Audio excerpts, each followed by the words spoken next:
After I did part one of Sia, I decided to make another one because of I actually saw more video footage about it, and I ended up getting a little bit more upset about it than I was even initially.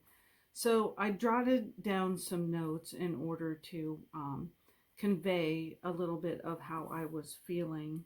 Um, for one thing, when misrepresentation of the autism community goes out there, I mean, it doesn't help anybody understand what autism really is. So that a movie like that isn't helpful at all because of that reason. I mean, if you're going to put a movie out there, at least try to get it as authentic as possible, and it doesn't even come close to who we are. I keep going back to how she acts with the flickering lights, and just how she is out in the world, and it's just it is a mocking. I think it is a making fun of who people on the spectrum are versus really trying to be authentic. And Sia didn't even come close when she did that. Um, some of the things that are brought to my attention were one of the things was that she understands everything that's said around her, and I know for myself and other people that I know that are on the spectrum, that is not the case. I have this blog that I had put out years and years ago that said all I hear is blah blah blah, and that still is true. Um, Lots of times I hear like every third or fourth word, and I have to piece stuff back together. That's why I used to carry a tape recorder around with me everywhere and listen to what people said back on the tape recorder, and even stop and rewind, because we really I can only speak for myself on the spectrum, but I don't understand everything that is said. And I oftentimes say that people need to speak slow, say what you need to in short sentences, be very precise in what you're saying, use a lot less words, and it's just misrepresented in the movie, and that we can understand everything that's being said, that me on the spectrum can understand that's being said.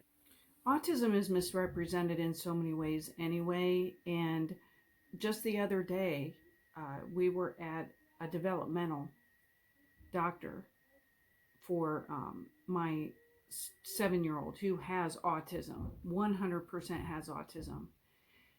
And she started to question because she's very analytical, and so, maybe we should retest him and see if he really does have autism. And I said, if anybody knows autism, it's me, and I know that he has autism. And this very professional, scholarly, I'm sure, doctor says to me, is he social? Does he want friends? And it actually took me over a minute to respond, because I didn't want to be disrespectful. And there was so much going through my head, but instead I focused on the times that he's in his autism bubble. I said he's in his autism bubble most of the day, and he absolutely would stay there if he could and just do his Legos and do his drawings and everything that he does within his autism bubble. And I just decided to focus on that instead of the fact that he does want a friend, and he does try to be social. He really doesn't know how to get past hello with his peers and have a real back and forth conversation. It's not that he doesn't want it, it's that he really doesn't know how, and he is very awkward at it. And it just infuriates me when people ask, but are they social? Do they want to have friends? Which means if we're autistic, we can't be social at the same time. There's no possible way that we could want to be friendly with and have friends if we're autistic. And that is just asinine. It's not true. There's nothing true about it. And it just makes me so mad that for some reason, and I've talked about this in other videos, that some reason people just put those two together. Another point is that they try to convey in the movie is that the world is friendly to her. And I really don't believe that that's often the case. I know for even with me, where the disability is more invisible, um, the world is not as friendly or as giving, when forgiving, I guess the word that I need, because and I have a couple examples off the top of my head. I was going to LA and I was at the airport, and you have it where you have to go through the big metal detectors. And so I had to go through, and the man is just like, come on, hurry up, get your shoes off. What are you, a priest that you don't have to listen? Or and I'm just like, well, wait a second. He's like, get your hands up, when I'm in the metal detector. No, like this, do this. And I'm trying to do everything that he's telling me to do, but it was so fast and so aggressive in his speech and in his actions that it was making me not being able to do what he wanted me to do. And I just was like, just, speak slower to me. Just, I'm trying to do exactly what you're telling me to do, but because this is how you're handling it, um, it was much harder for me to perform the way that and it actually probably made it look like I was being defiant, and I wasn't. Another example of that is I was at the coffee shop in LA, and I asked for a cup of coffee, and I just said, can I have a dark roast or whatever I said? And she said, excuse me? And I told her again what I wanted, and she said, are you talking to me? And I said, yes. And she said, well, that's funny. I can't tell you're talking to me because you're not looking at me. And again, the service industry has fallen short of being able to just reach people where they are and expect us with disabilities to be able to just do what they want us to do. And I know I touched on this before in another video, but we don't tell you to not stare at us, so please don't make it so we have to stare at you. We're not being disrespectful. It helps me a lot for me not to be able to look at you, for me to be able to hear you, and for me to be able to say everything that I'm saying. I can do it when I'm not looking directly at a person. So, I mean, anyway, there's so much in the world that is so misrepresented about what autism is, even by the top professionals. And putting out a movie like this is just not helpful whatsoever. So, Sia really did a number on our community. And I really, and I get that she says, which I just can't believe, she really asked the wrong people in what autism is. She went to Autism Speaks, which I feel, and in my introduction video, I stated that I used to write for Autism Speaks, and I wrote for Autism Speaks to be a voice for those on the spectrum.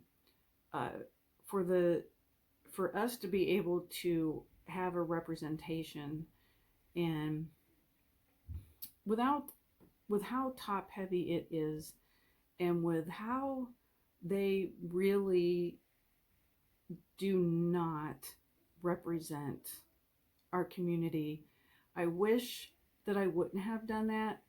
In some respects, I'm still glad that I did it, because I did get a voice out there for who we are. In no way, shape, or form do I believe in what they believe. And the more that and I am on the spectrum, and I also could be, can be gullible and not really understand everything up front. And so I wish I knew then what I do now. And maybe I wouldn't have written for them. I mean, today, if they would ask me to write for them, I wouldn't. And if I did, it would be under the one condition, in that it would be that it would give our community a voice, and that they would agree to represent the autism community better and learn more about us, and more of the monies go towards people on the spectrum directly, and for them to quit misrepresenting. I mean, it makes me upset that Sia went to Autism Speaks, and whatever messages they gave her was what she came out with to make that movie. And I would like Autism Speaks to actually make a statement, and they should have already made a statement, because if they really are representing people on the spectrum, which they aren't, but if they were, they really should make a comment and say something. There should have been warnings connected to that, especially with the hold. And it has to be done correctly. And I know myself, when I've hit myself, and I do that, I get upset to the point where I hit my head. And it's something that I've really worked on. I'm not a self-harmer in any way, but I do get upset to the point where I hit my head. And I don't need restrained.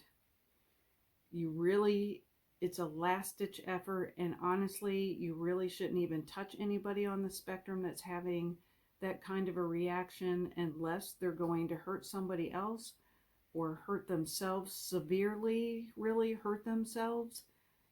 Other than that, I wouldn't even touch somebody that was doing something like that, because the last thing that I want, the last thing that we need, is for somebody to touch us when we feel like that.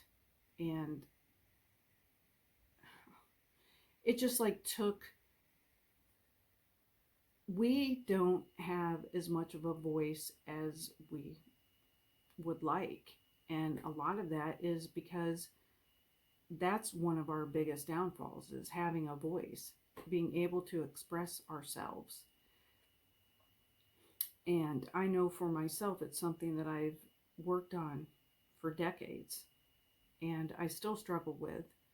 And I really wish that they would have, if they really wanted to make a movie representing autism, and with all these other shows that depict people on the spectrum, that they would actually use or ask us and get a real representation out there. And just like some of the other people that I've watched that have autism that are talking about this, they also are actors and actresses and singers, and they could have been used for this movie. I was in theater and in acting for years, and I would have loved to have acted in a movie like this. But then again, I would have been all about how it was being represented, and I would have been very upset, and I probably wouldn't have followed through with this type of movie because I would have said, this is all wrong. You've got it all wrong. Professionals, doctors, psychologists, psychiatrists, all the way through to basic counselors and teachers and Autism Speaks and other organizations, I am appalled at how people with autism are being misrepresented, and Sia's movie is a clear representation of what I'm talking about. It is, people just do not understand. Do you know how many people have looked at me and said, you don't have autism? There's no way you have autism. You're too social, or you talk too much, or you have friends, or you're able to work, you're able to drive, you're able to, how can you go to a rock concert if you have autism, and things like that. And if anybody knows anything about autism, we are much better with noises that we're okay with versus others, and it really does depend on the type of noise. And there's times I can't even be in the room with music or even the slightest sound, but then there's times that I can go to a rock concert. So it honestly, it really depends on the moment and the situation at hand, and the type of music, and the type of lights that are going on, and the type of mood that somebody on the spectrum can be on at that particular time. And there's just so many factors that go into every single thing that we do or think or feel. And it's just not, even within our own selves, we can be a spectrum within a spectrum. And I really wish that our community was represented correctly. And this movie, by far, does not do it at all. So I really hope and pray that this movie is taken off, and it's not even allowed to be shown. I hope it, and I know it didn't win the awards at the Golden Globe, and I hope that it doesn't win any awards, because you should never award any movie that has a representation of any community that represents falsely. All right, that's all I'm going to say. This is my part 2 of Sia. And maybe as I learn more, and honestly, it's because I've tried to stay away from watching the whole thing. I don't want anything to do with watching the movie. I just keep seeing snippets of things, and then I get so upset within myself, and then I have to make another video. So I refuse to give her a penny of my money to watch the whole entire thing. So, but thank you for watching, and continue to, as my kids say, again, ready? Do it. 1, 2, 3, smash that like button. And go ahead and share and comment and tell people about my channel. And just thank you so much for caring and just following the channel. And as I always say, keep being you and keep moving forward.